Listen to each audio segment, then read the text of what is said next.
कॾहिं हुकुम जारी थिए थो त स्कूलनि जे अंदर गुलूकार भी मास्टर हुजनि जेके गाना सिखाइनि, डांसिंग टीचर हुजे जेकी मुसलमान जी न्याणी खे हज़रत हवा जी धीअ खे नचण सेखारे। पहिरें ज़माने में सब खां घटिया गलीज़ तरीन औरत उहा समझी वेंदी हुई जेकी प्रोफेशनली डांसर हूंदी, चाहे काफरन जो दौर हुजे चाहे मुसलमानन जो। जे औरत जो शोबो नचण हूंदो हुयो, मुआशरे में सब खां घटिया औरत उहा समझी वेंदी हुई ऐं उन औरत जे घर जे ॿाहिरों झंडो लॻल हूंदो हुयो त इहा फाहिशा ऐं ज़ानी औरत आहे। हाणे असांजे मुसलमानन जे मुल्क जे अंदर इनखे लाज़मी तौर स्कूलन में सेखारियो थो वञे,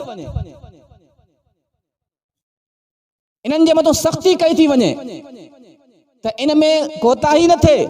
तव्हां लाज़मी तौर सिखायो मुसलमान जी न्याणी खे जेकी स्कूल वई आहे तालीम सिखण जे लाइ, वापसि ईंदी त बेहया थी करे ईंदी। जेकी डांसर थींदी उन जे मथे ते पोती न हूंदी, उन जे चेहरे ते निकाब न हूंदो।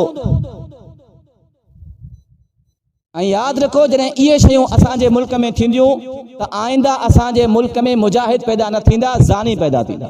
हिकिड़ो मुजाहिद अल्लाह जी रज़ा ख़ातिर पंहिंजी जान कुर्बान करे थो, इन जो केॾो मक़ाम ऐं मर्तबो आहे, केॾी सआदत आहे।